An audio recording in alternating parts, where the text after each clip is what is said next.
Right, let's go ahead and restore some of that folding detail. Alright, so you might have noticed in the last video there I had turned off a couple of the materials and poly painting features of this base mesh. So if you'd like to do the same, perhaps you don't like the character staring into the deepest, darkest areas of your soul, I can go ahead and show you how to do that now. So we'll click on the eye subtool by alt left clicking, and there's the eye subtool, and you just simply go down the poly paint and uncheck colorize, and that will do the trick. You can do the same for the face, and the body's slightly different. It's got no poly paint applied, it's just got a texture applied. So if you turn that off, there you go. Okay, so she's stopped staring into your soul, because it was a little bit unsettling, wasn't it, really? Okay, right, so what are we going to address first? The biggest thing I'm concerned about at the moment is the shape of the trousers. Now I know I said I was going to restore some folds, but I think it's important to get the shape of the trousers. Well, let me be happy with the shape of the trousers, okay? So what I'm going to start with is a slightly unconventional tool. I'm going to start with a damn standard brush. I'm going to bring the intensity down rather small, rather little. And I'm just going to actually, you see these lines here on our concept art, those vertical lines going down, they're like the, I guess if you were to iron these trousers, they would be like the fold lines, okay? So I'm just going to go ahead and just kind of pencil them in somewhat over here. I'm not going to go all the way to the top, and I'm working in my lowest subdivision for now to have the most effect, okay? So just go ahead and use the alt version of it so I can create a raised surface, and you can see I'm just gently, ever so gently, just defining that kind of line there, okay? Now you can use symmetry if you like, but for myself here, I'm just going to go ahead and stick with symmetry off for now. Okay, I will use symmetry later, of course. Okay. Something like that. So what that's done is a minor effect, but it's kind of given that straight line there that we were missing earlier. And we kind of want to do the same for the back. So why don't we put symmetry on here?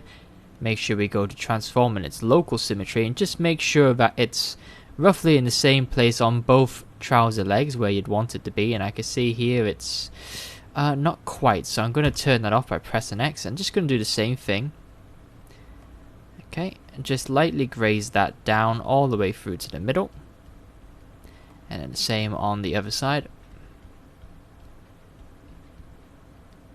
Okay, so we're actually going to bring it all the way up there because that's the type of trousers we got there, so the line does persist all the way up around the rear there as well. Okay, and we could always kind of continue that up there too. Okay, now the next part I want to do is I want to kind of get rid of this roundness. These trousers are gonna have kind of pockets and stuff in there, so we're gonna come in with the trim adaptive brush. If I can move my references out the way, there it is. There's a trim dynamic brush, and let's just bring its intensity down a little bit because we want to be careful how much we cleave away in one go, and symmetry should work for us quite well here. I'm just going to go ahead and start cleaving in some of that area. You can see that's getting rid of that kind of roundness that I'm not too particularly fond of.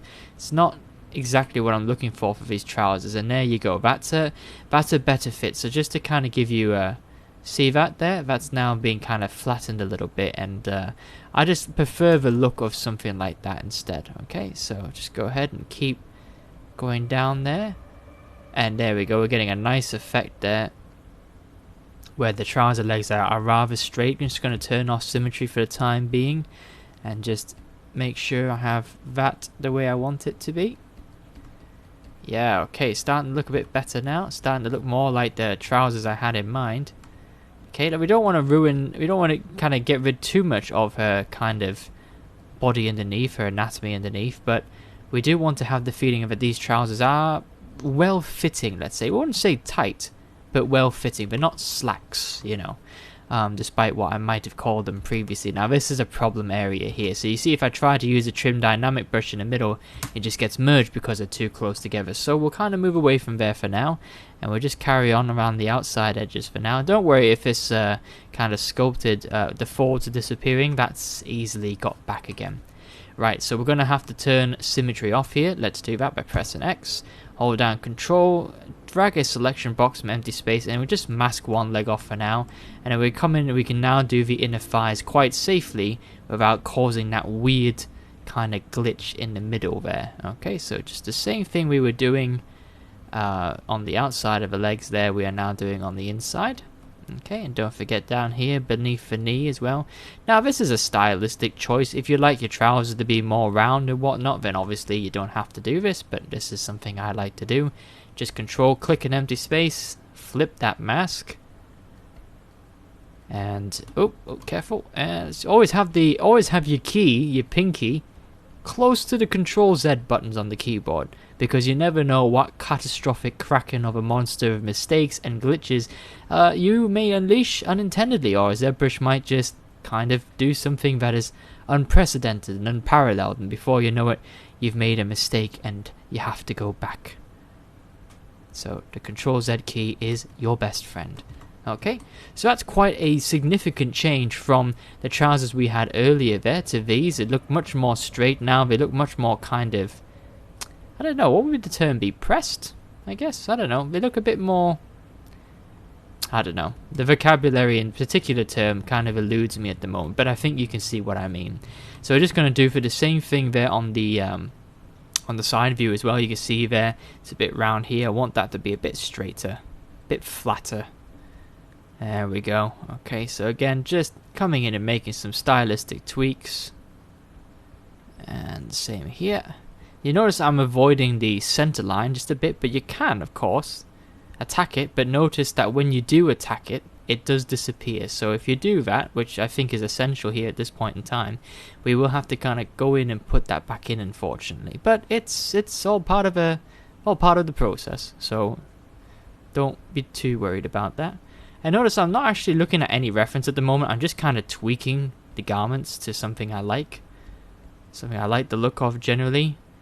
And if you're quite new to ZBrush, you might be quite hesitant to do almost anything without references. And I say that because that's what I used to be like before. But it might be a combination of laziness and, I like to think, experience, that at this point in time I feel quite comfortable just see, Control Z key, very handy. As I was saying, I feel at this point I'm quite comfortable just coming in and making some, like I say, stylistic tweaks that, you know, without a reference, because I kind of can see in my mind's eye a bit better as to what I want exactly. Okay, alright, let's flip that over, and the inside leg here is not too bad, that's okay. Okay, and just do a little bit there too. Okay, maybe we have to attack this one here. Yes, we do. Okay.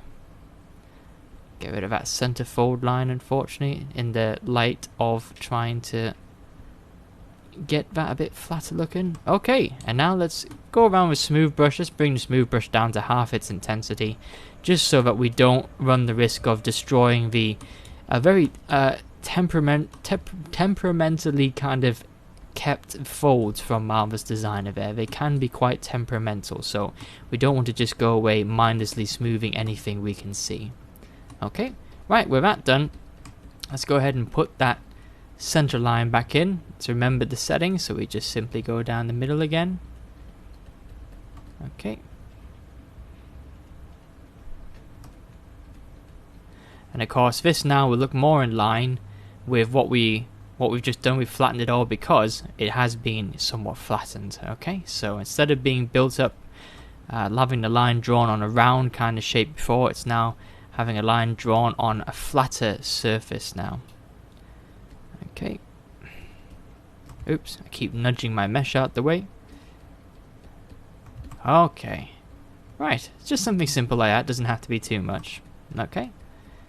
Alright, fabulous. So in reality, we're actually only ever going to see this part, because if we bring back the rest of the model, you can see the boots pretty much finish up there. Okay, so what are we going to do now? Well, we're not going to bring in any reference just yet, because we're just going to kind of reconstruct some of the folds that we lost when we remeshed this. Okay, so let's come in now with, we'll just use the standard brush. We'll bring the intensity down a little bit though, and the size will adjust accordingly as we go through this. And I'm just going to restore some of these folds. Now, of course, it's a little bit too low poly to do that just yet, so we'll subdivide it at least once and see how that does it for us there. There you go. So now you can see that we can sort of sculpt some of these in. And the general idea with these is that try and extend the folds a little bit, because you can always smooth them out later.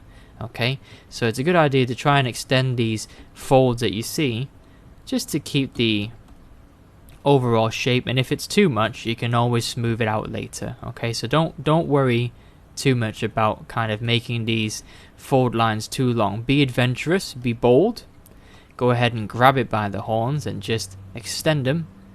I'd say if you're a beginner, maybe extend them a little bit further beyond what you'd expect. Okay, there's no damage done, everything can just be smoothed away as if it didn't exist, so don't hesitate too much about being a bit bold with your strokes. It's easier to say once you've had a few years of experience inside ZBrush, but it's always better to kind of use ZBrush with confidence rather than gingerly using the brush tools to create these kind of unsure strokes, if that makes sense. Okay. So let's have a look round the back. We have something going on here, but we can kind of bring that back in ever so slightly, and we can even be adventurous and link that up a little bit as well. Okay, maybe we use the alternative there to really push that in. And then over here, so if you've got like a thin fold here and you want to produce volume, I recommend switching to the inflate brush. Okay, and the inflate brush will just kind of give that a bit more volume overall. It won't make it look too thin. Okay, so I saw an area around here that was similar. You can see if I change this to a poly skin, can you see there? That's a bit thin. If I use the inflate brush on there, it thickens it back out again. So when we were playing with the thickness settings in Marvelous Designer, that's the kind of thing that it had control over, was how kind of chunky those folds would have appeared. Okay, but of course in ZBrush we have direct control over things like that, so we can now have access to wonderful tools such as the inflate brush. Okay, and now of course you can't follow along with me one-to-one based upon the strokes, okay, because we have different Marvelous Designer files and base meshes, okay, if you've been following along.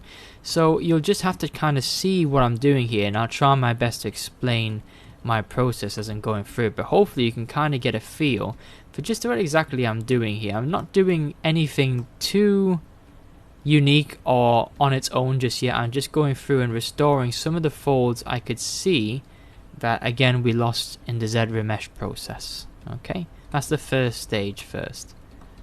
Okay, so you can see now those aren't kind of faded patches anymore, they are now a bit more drawn in, they're a bit more apparent there.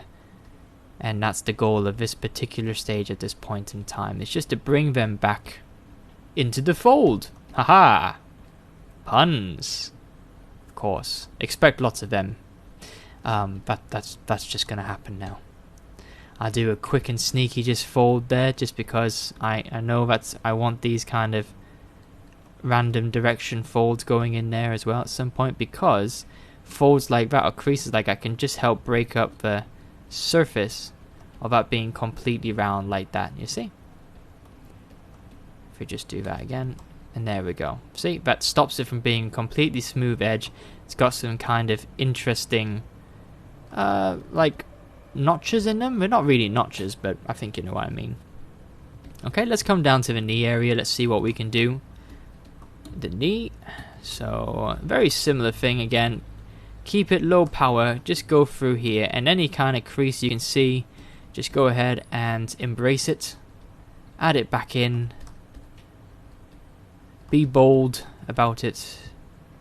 What is this? We've got ZRemesh, you let me down. Okay, if you see something like this, you can somewhat alleviate it with the polish brush, but you can see there it's not really having much of an effect, so that is an annoying little glitch there. We'll have to kind of sort something. It's like a little nipple there for some unexplained reason, but we'll ignore it for now. Okay, just ignore it for now.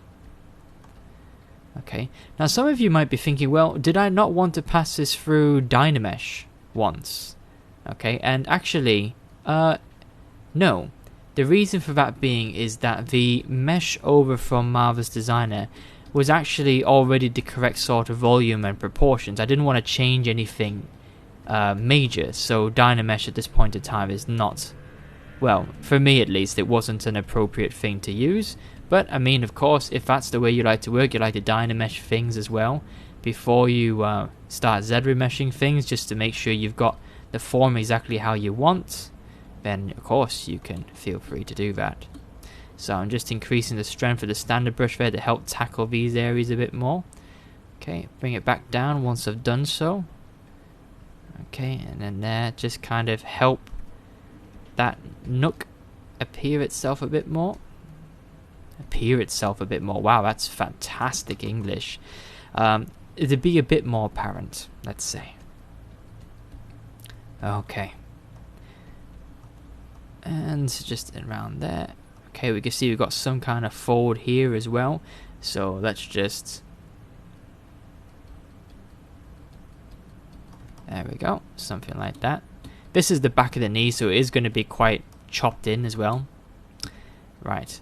Okay, now we've got another kind of wibbly wobbly bit here. So can you see that here we've got this kind of undulating line, and folds generally don't seem to do that. Okay, so we can use the inflate brush here to just kind of come in and straighten this out a little bit, make it a little bit more of a deliberate, leveled crease. Okay, now this goes all the way underneath. This is one of the beautiful creases that's hard to do in ZBrush, but it's just absolute easy pancakes for Marvelous Designer. Okay, so that's one. Seeing folds like this is helpful in terms of reminding you as to how rewarding Marvelous Designer can be when it wants to be. If it wants to be punishing, trust me, as we've just seen, it can be punishing.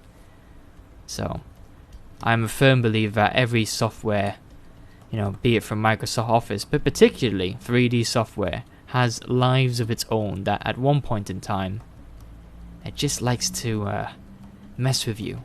Just cause it can, It knows that artists are often perfectionists, and the easiest way to annoy an artist is to try and make something, what would be a simple process to create, be highly, highly complex and complicated.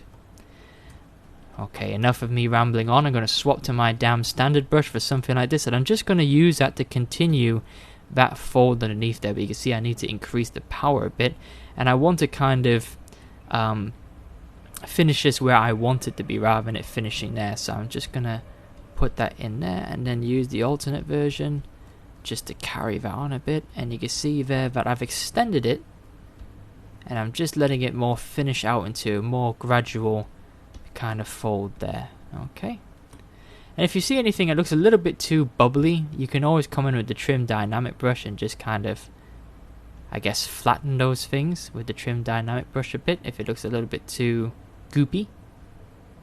Okay, so we will be using that quite a bit as well. Okay, so there's one leg. We've got this leg to do, so let's quickly go for this one. This one's got the more interesting folds, so we want to try and keep as much of this as we can. There we go. And it's always better to work at a distance from the folds so you can see the bigger picture of how they tend to stand out on the garment. Okay, if you're up close, it can be hard to see just what effect is happening with the folds that you're working on. And oftentimes you might actually do something that you didn't actually want to do or intended to do. You were so concentrated on getting this fold to appear correctly, but actually that was not what you had in mind. No autosave. Don't need you. Thank you. I keep forgetting to turn that off. Okay, if you're feeling up for it, increase the intensity. Okay, back to our inflate brush for some of these areas here. There we go. Let's try and get them consistent. Of course, the inflate brush does have an inverse use of it, or the alternate use of it, sorry. So feel free to take advantage of that as well. It kind of shrinks things rather than expands them. It could also be just as useful. You can use that in some places. And up here, I'm definitely going to use the inflate brush up here. I want that to be a bit bigger. Not so thin because the trousers are not made of such thin fabric. It needs to be a bit chunkier. Okay. And I can actually use the inflate brush a little bit like the standard brush as well. I can make more gradual undulations in the fabric and garment like this. Okay, so here we've got another nice Marvelous Designer fold here, but could be helped out a little bit with the inflate brush, so we can do that. And then we've got to continue this a little bit. This just seems to lose energy there, so we can just carry that on, tuck it under there to make it look like it's a part of the actual mesh. Same with this, we can bring this out here, tuck it under there so it looks a bit more natural rather than just suddenly finishing. And same with that as well. Okay, and then of course, just to complete that look, come in with a damn standard brush, and there you go, just kind of crease that a bit, use the inverse to help you out, and there we go, that's kind of created that, made it a bit more natural looking. And then don't forget about your smooth brush can help here as well. Okay, right, so that's not so bad so far. Okay, we've got the general effect that we want here. It will be a process of just tweaking backwards and forwards as to what we like, but this is why we've used Marvelous Designer, is to have a starting point for our folds, so we're not sculpting all of these just manually from scratch. Okay, it's nice to have a good starting point. Okay, so hopefully you can see what I was trying to do there throughout the whole video, just what I was tackling. I'm not trying to create anything new or deliberately dynamic just yet. I'm just coming in and kind of letting Marvelous Designer guide me in where the folds and everything should go. And then if I feel like an area is lacking folds or anything like that, then I can always come in and give those folds later, you know, make sculpt them in. Okay. Right, okay, so that's quite a lot of work done there. We've kind of brought a lot of the folds back out again. There are a few things I'm going to tweak still, but we'll leave that there for now. Okay,